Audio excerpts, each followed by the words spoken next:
दोस्तों जब भी हम यूपीएससी के बारे में सुनते हैं तो हमारे दिमाग में एक ही एग्जाम जो है आता है, वो है यूपीएससी सिविल सर्विस एग्जाम। लेकिन इसके अलावा भी बहुत सारे एग्जाम हैं जो यूपीएससी कंडक्ट करवाता है, लाइक सीएपीएफ, सीडीएस, ईपीएफओ के एपीएफ सीओओ, ईएसआईसी का डीडी एग्जाम और असिस्टेंट लेबर कमिश्नर एग्जाम। दोस्तों जो लास्ट में मैंने कुछ एग्जाम्स बोले वो ऐसे एग्जाम है जिनके बारे में बच्चों ने बहुत कम सुना होता है। ठीक है, नो डाउट ईपीएफओ के एपीएफसी एग्जाम काफी पॉपुलर हो गए, बट अभी भी ऐसे डीडी और एएलसी एग्जाम के बारे में बहुत कम लोग जानते हैं।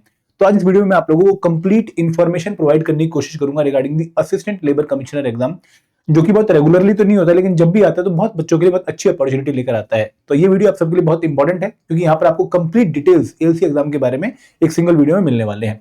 लेकिन आगे बढ़ने से पहले मैं आप लोगों से रिक्वेस्ट करूंगा कि भाई अगर आप लोग यूपीएससी के डिफरेंट आरटी एग्जाम्स की तैयारी कर रहे हैं, लाइक एपीएफसी, ईओओ, एसिक या फिर जो है एएलसी, तो आप हमारे चैनल को सब्सक्राइब कर सकते हैं। बहुत ही क्वालिटी कंटेंट इन एग्जाम्स के रिगार्डिंग आप लोगों को टाइमली प्रोवाइड करते हैं। अब दोस्तों बात करते हैं असिस्टेंट लेबर कमिश्नर एग्जाम के बारे में और इसकी कंप्लीट इन्फॉर्मेशन के बारे में। तो हम यहाँ पर कौन कौन से पॉइंट्स को डिस्कस करेंगे, मैं आप लोगों को एक बार रफली आइडिया दे देता हूँ कि what is the expected notification and exam date, कब नोटिफिकेशन आ सकती है 2026 में, और क्या पॉसिबल एग्जाम डेट हो सकती है, ताकि आप लोगों के पास एक टारगेट डेट हो जाए जिसको अपने दिमाग में रख के आप इस एग्जाम की प्रिपरेशन स्टार्ट करो। तो उसका क्या प्रोफाइल है, आप सिलेक्ट होने के बाद क्या काम करेंगे और आपकी सैलरी कितनी होगी इस पर्टिकुलर प्रोफाइल पे सिलेक्ट होने के बाद, वो भी मैं आप लोगों को बताऊंगा। Then we will talk about कि भाई एज एलिजिबिलिटी क्या है अगर हमने इस पोस्ट के लिए अप्लाई करना है, एसेंशियल एंड डिजायरेबल क्वालिफिकेशन क्या है अगर हमने इस पोस्ट के लिए क्वालिफाई करना है। तो यहाँ पर हम एज की बात करेंगे, यहाँ पर हम एजुकेशन की बेसिकली बात करेंगे कि आप लोगों का एजुकेशनल बैकग्राउंड क्या होना चाहिए अगर आप लोगों ने एएलसी पोस्ट के लिए अप्लाई करना है। फिर हम बात करेंगे कि भी एएलसी एग्जाम का पैटर्न क्या है और सिलेबस क्या है। तो पूरी कंप्लीट इंफॉर्मेशन जो भी एक एग्जाम की तैयारी करने से पहले बहुत सारे बच्चों को चाहिए होती है, वो डिफरेंट एग्जाम को सर्च कर रहे होते हैं, तो आप लोगों को यहाँ पे इन्फॉर्मेशन मिल जाएगी। तो दोस्तों सबसे पहले शुरुआत करते हैं कि भाई नोटिफिकेशन कब आ सकती है और एग्जाम डेट क्या हो सकती है, क्योंकि बच्चों को इसी पॉइंट से एग्जाम में कूदने का मन करता है। देखो अगर मैं बात करूं इस पर्टिकुलर एग्जाम की नोटिफिकेशन की, तो रूमर्स ये हैं कि भाई इस एग्जाम की जो नोटिफिकेशन है वो अगले ईयर के सेकंड हाफ में आ सकती है। तो देयर आर हाई चांसेस कि भाई जून जुलाई 2026 में इस पर्टिकुलर एग्जाम की नोटिफिकेशन आ जाए। तो आप लोग थोड़ा सा इस एग्जाम के लिए सीरियस हो सकते हो। और जो बच्चे बिल्कुल बिगिनर हैं और एक पर्टिकुलर बैकग्राउंड से बिलोंग करते हैं, बैकग्राउंड क्या होगा मैं आपको आगे बताऊंगा, वो इस एग्जाम की तैयारी स्टार्ट कर सकते हैं। क्योंकि सिलेबस इतना कम भी नहीं कि आप 2-3 महीने में तैयारी कर लो, और इतना ज्यादा भी नहीं कि आपको 1.5-2 साल लगे। ठीक है, तो एक बैलेंस 6-7 महीने की preparation is necessary for this exam. और आपके पास अभी उतना टाइम है, क्योंकि जो नोटिफिकेशन का प्रोसेस है वो जनरली इतना स्मूथ नहीं होता है। कई बार हमें अनएक्सपेक्टेड डिलेस देखने को मिलते हैं, बट हमें एक एक्सपेक्टेशन है कि भाई इस एग्जाम की जो नोटिफिकेशन है वो second half of 2026, most probably जुलाई 2026 तक आ जाएगी। और दोस्तों अगर नोटिफिकेशन जुलाई 2026 में आती है तो एग्जाम होने के चांसेस दिसंबर 2026 में है। देखो इन एग्जाम्स में जो है काफी डिले हमें देखने को मिला था लास्ट टाइम, बट इस बार यूपीएससी ने अपना रिक्रूटमेंट टेस्ट का प्रोसेस थोड़ा स्मूथ कर दिया है, तो नोटिफिकेशन आने के 3-4 महीने के अंदर एग्जाम पॉसिबल हो सकता है। ठीक है, तो ये आपको एक्सपेक्टेड मैंने एक डेट का आइडिया दे दिया है, ताकि आप लोग एक टारगेट डेट सेट करके अपने एग्जाम की प्लानिंग जो है स्टार्ट कर दें। अब दोस्तों आगे बढ़ते हैं और बहुत सारे इंपॉर्टेंट पॉइंट्स जो है डिस्कस करते हैं। सबसे पहले हम बात करते हैं कि भाई एएलसी पोस्ट है क्या और इसमें हमें क्या ड्यूटी डिस्चार्ज करनी पड़ेगी। तो पहले तो आप लोगों को समझना पड़ेगा कि एएलसी खुद अकेली एक पोस्ट नहीं है, this is part of central labour services. Group A post है, जहां पे बेसिकली आप लोगों की प्रोफाइल असिस्टेंट लेबर कमिश्नर भी हो सकती है, आप लोगों की profile assistant labour welfare commissioner भी हो सकती है, आप लोगों की प्रोफाइल असिस्टेंट वेलफेयर कमिश्नर भी हो सकती है, और आप लोगों की प्रोफाइल असिस्टेंट डायरेक्टर भी हो सकती है।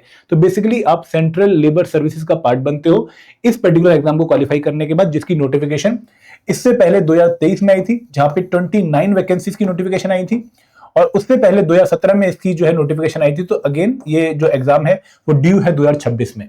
तो फिर एक क्लास ए पोस्ट है, तो ग्रुप ए पोस्ट है, मतलब हाई क्वालिटी पोस्ट है, और सेंट्रल लेवल सर्विस जो होती है वहां पर सबसे जो हाईएस्ट लेवल है जहां पर आप एंट्री कर सकते हो सर्विसेज में, वो आपका क्लास ए लेवल ही होता है।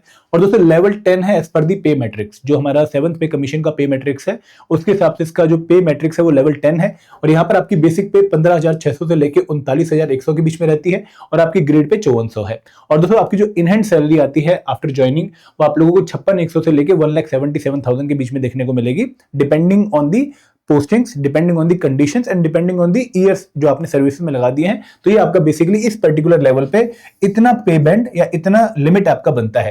दोस्तों मिनिस्ट्रियल पोस्ट है, आप किसी ऑटोनोमस ऑर्गेनाइजेशन लाइक ईपीएफओ एसिक का पार्ट नहीं बनते हो, आप directly ministry of labour and employment का पार्ट बन जाते हो, आप एक सेंट्रल गवर्नमेंट के जो है एम्प्लॉय बन जाते हो, और यहाँ पर आप गैजेटेड पोस्ट पे होते हो, और परमानेंट नेचर ऑफ पोस्ट है। एक बार आपने सिलेक्शन इंश्योर कर ली, आप जिंदगी भर जॉब करोगे टिल रिटायरमेंट। तो यहाँ पर एक बहुत अच्छी, एक बहुत क्वालिटी सेंट्रल लेवल सर्विस की प्रोफाइल, जो आप लोगों की जो है एक एग्जाम की जो लिस्ट है, जहां पर आप एग्जाम के कॉम्पिटिटिव एग्जाम्स को ऐड करते जा रहे हैं, उसमें आप इनको भी ऐड कर सकते हैं। तो फिर यहाँ पे बेसिकली आपका काम क्या होता है कि भाई जो लेबर इनेक्टमेंट्स हैं, जो लेबर लॉस हैं, जो लेबर कोड्स हैं, उनको इंप्लीमेंट करना। इसके साथ साथ आप लोगों का ये भी काम होता है कि भाई आप प्रिवेंट करें और सेटल करें उन इंडस्ट्रियल डिस्प्यूट को जो कि लेबर और एम्प्लॉयज के बीच में, एम्प्लॉयज एम्प्लॉयर के बीच में, फिर गवर्नमेंट और एम्प्लॉयर्स के बीच में हो सकते हैं। उन डिस्प्यूट्स को आप सॉल्व करें, जो लेबर लॉस है उनको इन्फोर्स करना, और एक हार्मोनियस रिलेशन, एक प्यारा रिलेशन बना के रखना वर्कर के बीच में, मैनेजमेंट के बीच में। तो बेसिकली आप लोगों की ये क्वालिटीज होती हैं और यही काम आपको जो है परफॉर्म करना है। और आप लोगों को नोटिफाई किया जाता है as inspector, conciliation officer and appellate authorities under the various act. जो डिफरेंट लेबर लॉस हैं वहां पे जो पर्टिकुलर पोस्ट मेंशन कर रखे हैं किसी पर्टिकुलर काम को डिस्चार्ज करने के लिए, तो आपको वो काम करने की ड्यूटी दी जाती है। आपको इंस्पेक्टर नोटिफाई किया जाता है, आपको जो है अपीलेट अथॉरिटी बनाया जाता है कुछ पर्टिकुलर केसेस के लिए, आपको कंसिलिएशन ऑफिसर, अगर मान लो हम इंडस्ट्रियल डिस्प्यूट एक्ट की बात करें तो आपको वहां पर कंसिलिएशन ऑफिसर उस पर्टिकुलर एक्ट के थ्रू बनाया जाता है। तो एक बहुत अच्छी प्रोफाइल है, हेडक्वार्टर न्यू दिल्ली है और आपकी जो पोस्टिंग है वो ऑल इंडिया लेवल पे कहीं भी हो सकते हैं। तो ये बात आप लोगों को पता होनी चाहिए। Depending on the rank, depending on कि भाई कहां पर वैकेंसीज हैं, आप लोगों की पोस्टिंग उस टाइम पर आती है। आगे बढ़ते हैं। अब दोस्तों बात करते हैं एलिजिबिलिटीज की, और ये बहुत इंपॉर्टेंट पॉइंट है। आप में से बहुत सारे बच्चे इस पर्टिकुलर चीज की वेट करते हैं और यहां पर मैं आप लोगों को बहुत क्लियरली बोलना चाहूंगा कि कुछ कंडीशंस हैं जो आप लोगों को ध्यान में रखनी है। ऐसा नहीं है कि भाई यहां पर हर ग्रेजुएट जो है एलिजिबल है। आप लोगों ने बहुत ध्यान से अगली स्लाइड को देखना है। ये स्लाइड एक बार एज की हम कवर कर लेते हैं, फिर हम एजुकेशन की बात करेंगे। देखो अगर मैं एज लिमिट की बात करूं तो इस एग्जाम में अच्छी बात है कि भाई कोई मिनिमम एज लिमिट मेंशन नहीं कर रखी है और मैक्सिमम एज लिमिट 35 है। मतलब जो लोग यूपीएससी सिविल सर्विस एग्जाम से फ्री हो गए जनरल कैटेगरी वाले 32 की एज में, तो वो इन पर्टिकुलर एग्जाम्स की तरफ अपने आप को इंक्लाइन कर सकते हैं। This is wonderful opportunity for all those aspirant जो कि जनरल कैटेगरी से बिलोंग कर रहे हैं, तो उनकी एज लिमिट यहाँ पर 35 मैक्सिमम है। आप इस एग्जाम की तरफ अप्रोच कर सकते हैं।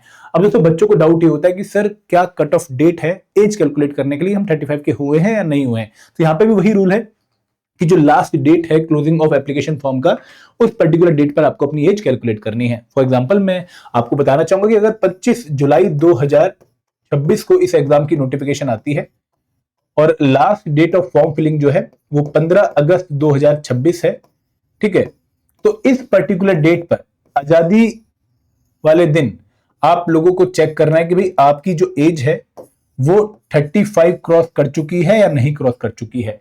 अगर आप जनरल कैटेगरी से बिलोंग करते हो और इस डेट को आप 35 प्लस हो चुके हो तो you are not eligible for ALC exam. अगर आपकी एज 35 से कम है you are eligible to apply for ALC exam. तो यहाँ पे एज लिमिट का प्रॉब्लम ये है, आप लोगों ने समझ लिया। अब दोस्तों रिजर्वेशन की बात कर लेते हैं। अगर भाई कोई पर्टिकुलर पर्सन रिजर्व कैटेगरी से बिलोंग करता है तो आप लोगों को एज रिलैक्सेशन है। अदर बैकवर्ड क्लासेस वाले स्टूडेंट्स को 3 साल की रिलैक्सेशन, तो आप 38 की एज तक अप्लाई कर सकते हो। Schedule caste schedule tribe category के बच्चों को 5 साल की रिलैक्सेशन आप 40 की एज तक अप्लाई कर सकते हो। एक्स सर्विसमैन, ईएसआईसी एम्प्लॉय या फिर और कोई सेंट्रल गवर्नमेंट एम्प्लॉय, आप 5 साल की रिलैक्सेशन रखते हो, आप 40 की एज तक अप्लाई कर सकते हो। और पर्सन विद बेंचमार्क डिसेबिलिटी 45 की एज तक अप्लाई कर सकता है। ये एज रिलैक्सेशन है फॉर डिफरेंट कैटेगरीज। तो यहाँ पर आप लोगों को आपको क्लैरिटी जो है सारी मिल गई, आपको कोई डाउट नहीं होगा। आगे बात करते हैं इंपॉर्टेंट स्लाइड की कि भाई इसकी एलिजिबिलिटी कंडीशन एजुकेशन वाले फील्ड में क्या है। देखो सभी बच्चों के लिए, आप किसी भी कैटेगरी से क्यों ना बिलोंग कर रहे हो, आप सबकी क्वालिफिकेशन रिगार्डिंग एजुकेशन सेम है। एसेंशियल क्वालिफिकेशन क्या है कि भाई आप लोगों के पास एक डिग्री होनी चाहिए ऑफ रिकॉग्नाइज्ड यूनिवर्सिटी, मतलब आप लोगों की ग्रेजुएशन कंप्लीट होनी चाहिए। यू मस्ट बी ग्रेजुएट, ये इंपॉर्टेंट पॉइंट है। सेकंड पॉइंट कि भाई आप लोगों के पास डिप्लोमा होना चाहिए किस किस फील्ड में, सोशल वर्क में, लेबर वेलफेयर में, या फिर इंडस्ट्रियल रिलेशन में, या फिर पर्सनल मैनेजमेंट में, या फिर लेबर लॉ में, फ्रॉम अ रिकॉग्नाइज्ड यूनिवर्सिटी और इंस्टीट्यूशन। तो यहां पे सिर्फ यूनिवर्सिटी मेंशन नहीं करी, इंस्टीट्यूशन भी मेंशन कर दिया है। इन 5 फील्ड में social work, labour welfare, industrial relation, personnel management, labour law, इन 5 फील्ड में से किसी भी फील्ड में आप लोगों के पास एक डिप्लोमा होना चाहिए। अब दोस्तों डिप्लोमा ऑनलाइन हो सकता है, बिल्कुल हो सकता है। ये डिप्लोमा ऑफलाइन हो सकता है, बिल्कुल हो सकता है। इस डिप्लोमा में कोई ड्यूरेशन मेंशन कर रखी है, कोई ड्यूरेशन नहीं मेंशन कर रखी है। डिप्लोमा 6 महीने का हो सकता है, बिल्कुल हो सकता है। ये डिप्लोमा 1 साल का हो सकता है, बिल्कुल हो सकता है। ये डिप्लोमा 2 साल का हो सकता है, बिल्कुल हो सकता है। क्या हमें फिजिकली प्रेजेंट होके, हमें डेली क्लास अटेंड करके ही डिप्लोमा करना है, या फिर हम जो है डिस्टेंस मोड में भी जो है डिप्लोमा कर सकते हैं? आप किसी भी तरीके से डिप्लोमा करिए, आप एलिजिबल रहेंगे अगर आपके पास डिप्लोमा का सर्टिफिकेट है। और डिजायरेबल क्वालिफिकेशन क्या है कि भाई अगर किसी बच्चे के पास डिग्री है लॉ में फ्रॉम रिकॉग्नाइज्ड यूनिवर्सिटी तो उसको मोर डिजायर्ड माना जाएगा। तो यहाँ पे ये इंफॉर्मेशन अब आप लोगों के सामने है कि भाई क्या क्या क्वालिफिकेशन आप लोगों को चाहिए। इसेंशियल क्वालिफिकेशन आप लोगों के पास जो है होनी बहुत जरूरी है, क्योंकि इसके बिना आप फॉर्म फिल नहीं कर सकते हैं। These are the must qualification, ठीक है, जो होनी जरूरी है अगर आप फॉर्म फिलिंग करने जा रहे हैं। And these are good to have qualification, अगर हैं तो बहुत बढ़िया है, सोने पे सुहागा है, आप लोगों को मोर डिजायर्ड माना जाएगा, ठीक है, आप लोगों को इंटरव्यू में बेनिफिट हो सकता है। अब दोस्तों बहुत सारे बच्चों को ये डाउट होता है कि सर कहां से डिप्लोमा करें, कैसे डिप्लोमा करें। दोस्तों उसके ऊपर मैं एक सेपरेट वीडियो बना दूंगा आप लोगों के लिए कि कौन कौन से इंस्टीट्यूट हैं, लाइक भारतीय विद्यापीठ है, ठीक है, then Indian Institute of Skill Development है, इग्नू है, पंजाब यूनिवर्सिटी में सोशल वर्क का डिप्लोमा होता है। तो बहुत सारे ऐसे इंस्टीट्यूट हैं इंडिया में जो ये डिप्लोमा करवाते हैं। I will make a list and a separate video for you, ताकि आप लोगों को एक क्लैरिटी मिल जाए।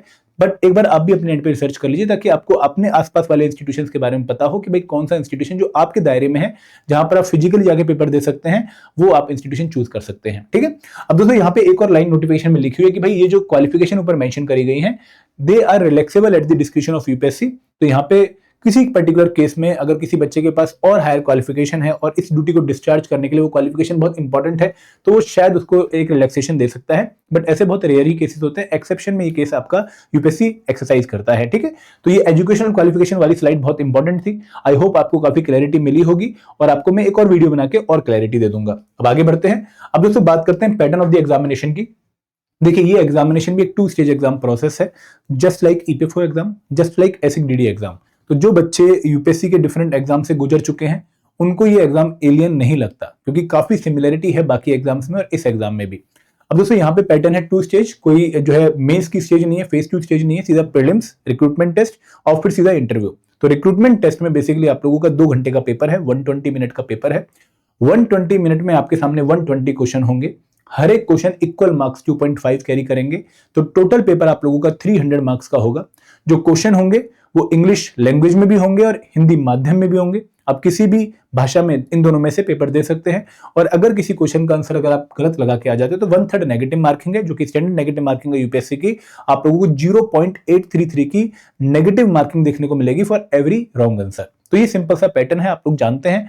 इस पैटर्न के बाद आप लोगों को इंटरव्यू राउंड में जाना है, और इंटरव्यू में आप लोगों का 100 मार्क्स का इंटरव्यू होगा। और अगेन जो कंडीशन हमारी बाकी एग्जाम्स में, यहाँ पे आपको अपनी कैटेगरी के हिसाब से कुछ मिनिमम मार्क्स स्कोर करने पड़ेंगे। General category, EWS category 50 marks, then अगर आप जो है ओबीसी कैटेगरी से बिलोंग करते हो 45 मार्क्स, और अगर आप एससी एसटी कैटेगरी या पीएच कैटेगरी से बिलोंग करते हो तो 40 मार्क्स। तो यहाँ पे ये पॉइंट बहुत इंपॉर्टेंट है, मैं एक बार दोबारा एक्सप्लेन करता हूँ जो बच्चे नहीं जानते हैं, कि फॉर एग्जाम्पल आप रिक्रूटमेंट टेस्ट देने गए, रिक्रूटमेंट टेस्ट में से आप लोगों के नंबर आए 240 आउट ऑफ 300। आप लोगों ने बहुत अच्छा प्रदर्शन किया, बहुत अच्छा आपका पेपर हुआ और आप बहुत अच्छे नंबर लेकर वहां पर जो है इंटरव्यू के लिए सिलेक्ट हो गए। क्योंकि यहाँ पे जो बच्चा कट ऑफ क्वालिफाई करेगा उसी को इंटरव्यू के लिए जो है कॉल आएगी। अब कट ऑफ यहाँ पर सेक्शनल कट ऑफ नहीं है कि भाई आपको हर एक कंपोनेंट में कुछ particular number of question solve करने, नहीं, आपको ओवरऑल कट ऑफ क्वालिफाई करनी है। कोई सेक्शनल टाइमिंग भी नहीं कि भाई आपको इस कंपोनेंट के लिए इतना टाइम मिलेगा। आप जो है पूरा पेपर जिस मर्जी सेक्शन पे जितना मर्जी टाइम डिवोट कर दो, आपको कोई ऐसी बंदिश वहां पर नहीं है। अगर कोई बच्चा कट ऑफ क्वालिफाई करके यहां पर आता है और उसके इंटरव्यू में फॉर एग्जांपल नंबर है 49 आउट ऑफ 100, ठीक है, ये पर्सन था, फॉर एग्जांपल मैं ही अपना नाम ले लेता हूं, कुलदीप पाठक, ठीक है, केपी, और मैं जनरल कैटेगरी से बिलोंग कर रहा हूं, ठीक है, इस एग्जांपल में। तो यहां पे मेरे टोटल स्कोर कितने हो गए, 240 प्लस 49, 289 आउट ऑफ 400, ठीक है।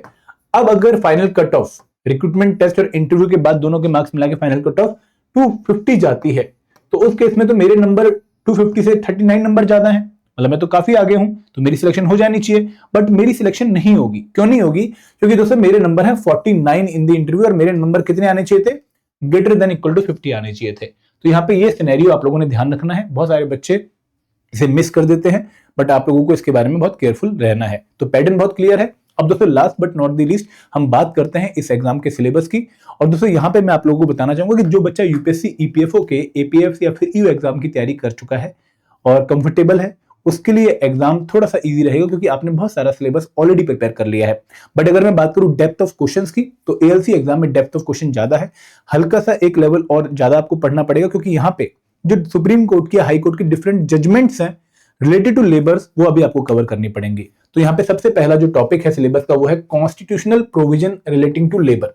जितने भी हमारे कॉन्स्टिट्यूशन के प्रोविजन हैं या फिर सुप्रीम कोर्ट की जजमेंट्स हैं या जो स्टेट के ऑब्लिगेशंस हैं वो आपको कवर करने पड़ेंगे। तो बेसिकली डीपीएसपीस, फंडामेंटल राइट्स और कंकरेंट लिस्ट के जो डिफरेंट पॉइंट्स हैं, सब्जेक्ट्स हैं विद रिगार्ड टू लेबर, वो आपको पता होने चाहिए। फिर दोस्तों आईआर में आपको 3 एक्ट ट्रेड यूनियन एक्ट पढ़ने को बोला है, industrial employment standing order act 1946 पढ़ने को बोला है और इंडस्ट्रियल डिस्प्यूट एक्ट 1947 पढ़ने को बोला है। तो ये तीनों एक्ट आप लोगों ने ईपीएफओ एग्जाम में प्रिपेयर कर रखे। और सोशल सिक्योरिटी के जो 5 एक्ट हम हमेशा पढ़ते हैं, कौन कौन से? हम पढ़ते हैं एम्प्लॉय कंपनसेशन एक्ट, हम पढ़ते हैं employ state insurance corporation act, हम पढ़ते हैं EPF act and miscellaneous provision act जो 1952 का है, जिसके थ्रू ईपीएफओ बना है। Then maternity benefit act of 1961 जो अमेंड हुआ है अभी लेटेस्ट में। And then last but not the least payment of gratuity act. तो वही 5 एक्ट आपको यहाँ पर भी प्रिपेयर करने हैं। एक एक्ट और यहाँ पर organised worker and social security act, labour welfare में factory act, contract labour regulation act, interstate migrant workman act. तो ये सारे के सारे एक्ट जो यहाँ पर मेंशन कर रखे हैं, वी हैव कवर्ड देम, ठीक है, in the preparation of EPFO exam. Then payment of wages act, wages and bonus में पढ़ रखा है, मिनिमम वेजेस एक्ट पढ़ रखा है, पेमेंट ऑफ बोनस एक्ट पढ़ रखा है, wage code, IR code, social security code और industrial safety and health code आपको पढ़ना पड़ेगा इस बार, क्योंकि अब जो पेपर आएगा एएलसी एग्जाम का, वहां पर आपको कोड्स पक्का देखने को मिलेंगे। 23 के जो पेपर में आपको लेबर कोड के क्वेश्चन देखने को नहीं मिले थे, बट आगे पक्का आएंगे। तो यहाँ पे एक्ट के साथ साथ आप लोगों को लेबर कोड भी कवर करना पड़ेगा। Then there is a topic from IR, trade union movement, वो आपको अच्छे से कवर करना पड़ेगा। तो जो हमारा ए वाला पोर्शन है, ए और एच, ये दोनों मिला के हमारा एक पर्टिकुलर पार्ट बनता है। कौन सा पार्ट बनता है? ये पार्ट बनता है हमारा इंडस्ट्रियल रिलेशन का। जो बाकी सिलेबस है, जो बिल्डिंग कंस्ट्रक्शन एक्ट हो गया, ये एक्ट हो गया, सारा सिलेबस हमारा IR plus labour laws plus social security act. तो ये जो पूरा सिलेबस आप देख रहे हैं, तो यहाँ पर बेसिकली ईपीएफओ का आईआर एंड लेबर लॉ पूरा कंप्लीट है। देन ईपीएफओ का सोशल सिक्योरिटी एक्ट वाला पार्ट है। एंड देन दोस्तों यहाँ पे 2 टॉपिक और है, एक है करंट अफेयर्स और दूसरा है जर्नल मेंटल एबिलिटी यानी कि क्वांट। तो आप लोगों को क्वांट के क्वेश्चन भी देखने को मिलेंगे और आपको करंट अफेयर के क्वेश्चन भी देखने को मिलेंगे। तो बहुत वास्ट सिलेबस नहीं है इस एग्जाम का, अगर आप ध्यान से देखें, ठीक है। लेकिन जो आपको क्वेश्चन मेजोरिटी देखने को मिलेंगे, लगभग जो है 100 क्वेश्चन आउट ऑफ 120 आप लोगों को आईआर एंड लेबर लॉ और सोशल सिक्योरिटी एक्ट से ही देखने को मिलेंगे। पिछली बार की अगर बात करूं तो लगभग शायद 61 क्वेश्चन लेबर लॉ से थे, ठीक है, 19 के आसपास क्वेश्चन सोशल सिक्योरिटी एक्ट से थे और जो 10-15 क्वेश्चन थे वो आपके कॉन्स्टिट्यूशनल जजमेंट से थे, सॉरी सुप्रीम कोर्ट के जजमेंट से थे, और 5-6 क्वेश्चन आपके आईआर एंड लेबर लॉ से थे। कुछ ऐसी डिस्ट्रीब्यूशन थी, मैं एक सेपरेट वीडियो में आपको डिस्ट्रीब्यूशन ऑफ क्वेश्चन भी बता दूंगा, ठीक है। तो आप लोगों को इस एग्जाम की तैयारी करनी पड़ेगी, ढंग से करनी पड़ेगी, क्योंकि यहाँ पे डिफिकल्टी लेवल जो क्वेश्चंस का है वो एक लेवल डाउन है from the EPFO APFC new exam. तो दोस्तों अगर आप लोग इस एग्जाम को जो है अप्रोच करना चाहते हैं, आपकी एज लिमिट परमिट कर रही है आप लोगों को, तो सबसे पहले तो आप लोगों को डिप्लोमा के बारे में सोचना चाहिए, भाई कहां से आपको डिप्लोमा करना है, क्योंकि वो एक एसेंशियल क्वालिफिकेशन है, वो डिजायरेबल क्वालिफिकेशन यहाँ पर नहीं है। उस क्वालिफिकेशन के बिना फॉर्म फिल नहीं कर सकते और ना ही आप सिलेक्ट हो सकते। दोस्तों काफी बच्चों का एक डाउट भी होता है कि सर मैंने जो है ग्रेजुएशन में या फिर मास्टर जो है सोशियोलॉजी में कर रखी है, एक ऐसा कंपोनेंट है जो हम यूपीएससी में भी पढ़ते हैं, ऑप्शनल वगैरह भी देखते हैं उसका, तो क्या मैं डिप्लोमा अभी भी मुझे जो है रिक्वायर्ड रहेगा, क्या मुझे वो अभी भी करना पड़ेगा? तो यस करना पड़ेगा। अगर आपकी एमए सोशियोलॉजी में भी है या फिर आपका बीए में भी जो है सोशियोलॉजी कंपोनेंट था, तो भी आपको डिप्लोमा करना पड़ेगा, क्योंकि हमने यूपीएससी से भी बात करी है, पुराने सिलेक्टेड स्टूडेंट से भी जो दोस्त हैं हमारे उनसे भी बात करी है, तो दे आर सेइंग कि भाई वो डिप्लोमा करना ही पड़ता है, वो एसेंशियल रिक्वायरमेंट है, वो जरूरी है आप लोगों के लिए। तो आप लोग वो डिप्लोमा करने के बारे में जो है प्लान कर लीजिए। एग्जाम अभी अप्रोच जो है करना दूर है, बहुत दूर अभी एग्जाम, आप डिप्लोमा कर सकते हैं, अभी आपके पास टाइम है, अभी शुरुआत करेंगे, ठीक है, इस साइकिल में, तो आप अगले साइकिल तक जो है डिप्लोमा को कर भी सकते हैं। एंड ये आपको पक्का कर लेना चाहिए। तो अगर कोई डाउट है, कोई क्वेरी है रिगार्डिंग एएलसी एग्जाम, आप जो है मेंशन कर सकते हैं in the comment section. I hope हमने सारे मेजॉरिटी पॉइंट्स कवर कर लिए। एक वीडियो जो मेरी तरफ से पेंडिंग है डिप्लोमा के रिगार्डिंग, कहां से आपको करना चाहिए, किस फील्ड में, वो मैं आपको एक सेपरेट वीडियो प्लान कर लूंगा नेक्स्ट वीक तक। तब तक के लिए आप थोड़े निश्चिंत हो जाइए और अपने एंड पे रिसर्च करना शुरू कर दीजिए। Thank you very much. जय हिंद, जय भारत।